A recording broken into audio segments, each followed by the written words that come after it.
Hi everyone! So today I'm going to be going over my January favorites with you guys, and I know I'm posting this a little bit late, but I figured now is better than never. So I'm just going to be talking about the things that I've been loving throughout the month of January, and I'm still loving these things, but I really don't have too much to show you guys because I was traveling, so I didn't have like a ton of stuff with me, but I think that's a good thing because I was really able to enjoy the makeup that I brought with me. So the first thing I have here is a hand cream, and I really wasn't into hand cream until recently.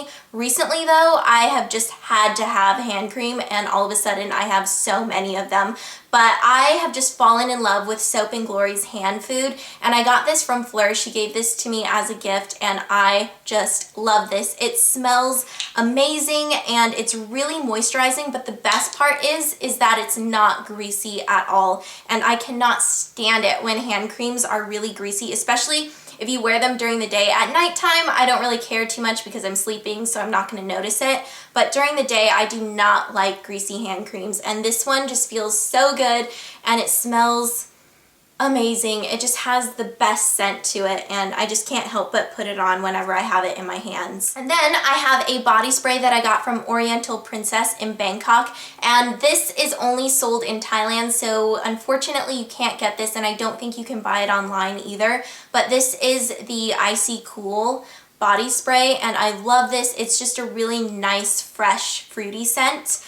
And then I've also been loving my Olay Age Defying Daily Renewal cream, and this was a lifesaver for me, especially while I was in England because the weather is colder there, so it'll just suck the moisture right out of your skin, and I used quite a bit of this. It's a great moisturizer, but it doesn't leave my skin feeling greasy. It absorbs right away, it's oil-free, and it just made my skin so smooth and so soft and so hydrated, and I'm just really happy with it. And on top of that, it's not expensive at all. You can get this at a drugstore, at Target, at Walmart.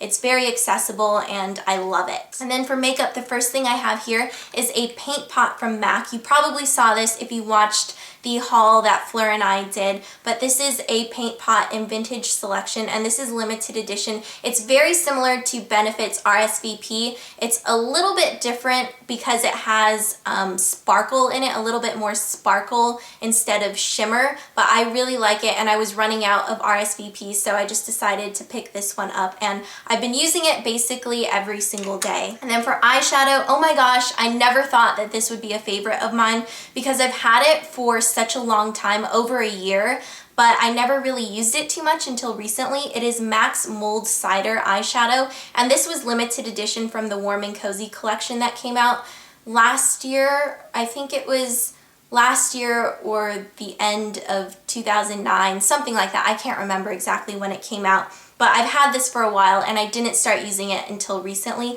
I've been wearing it in the crease almost every single day, and it's just a really nice matte medium brown color.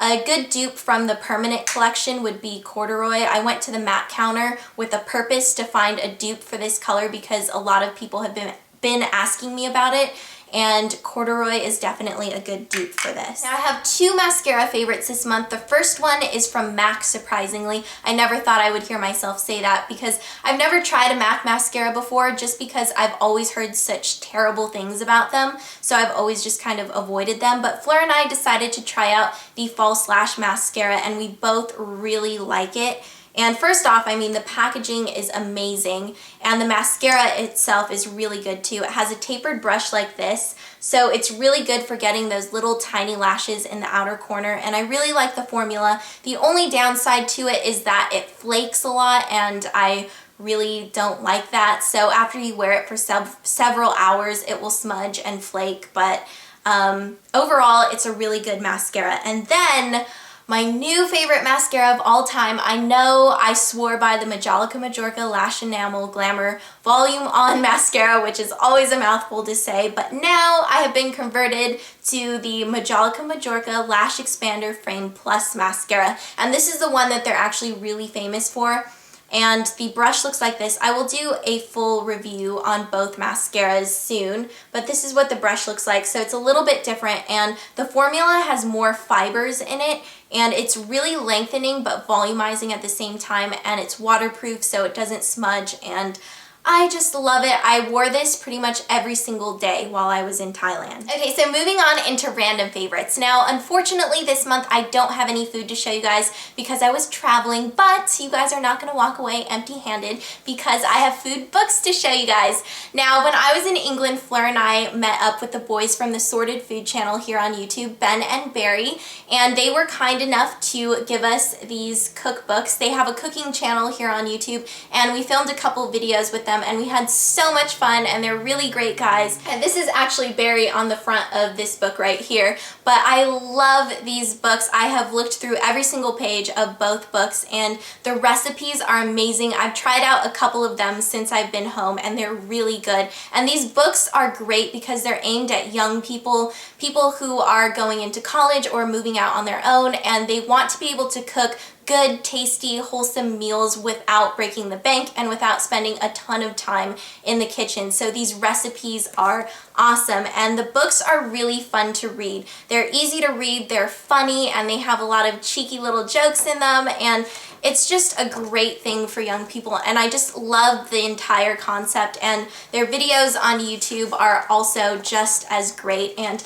here is one of the pictures here in the book. Every time I flip through these books, my mouth just waters because the pictures just look so delicious. Now, unfortunately, these books are only available in the United Kingdom right now, so if you live anywhere else, you cannot order these books online.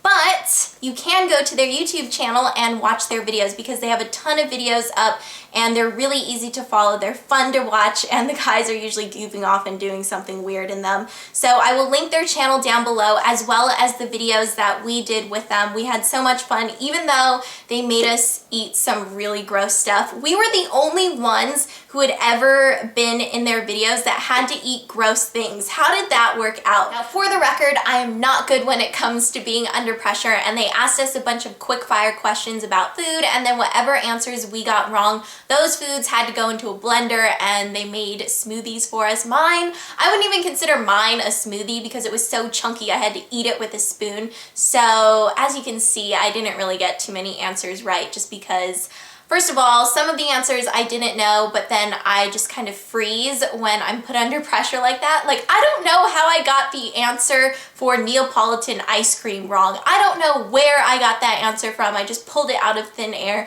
because afterwards I was just like, what was I thinking? But we had a ton of fun, and it was all in good fun, and it's always good to laugh at yourself. So I'm sure you guys will enjoy watching Fleur and I eat some pretty disgusting smoothies. But if you guys want to see more of what we did, I also posted a behind the scenes video on my vlog channel, so all of that stuff will be linked down below. But definitely go subscribe to these guys. They are really great guys, and they make great videos, and the concept is amazing. And I think if you guys love food as much as I do, then you will love their videos. Now, since we're on the topic of English people, my other favorite this month is Fleur, and more specifically her vlog channel. Her vlog channel that she just recently made is called Fleur de Vlog, and I love the name, and I love her, and I miss her so much. We were able to spend a lot of time together, and we just had so much fun. We just goofed off and did a bunch of shopping and laughing and chatting, and I feel like whenever you get the two of us in a room together, it's just like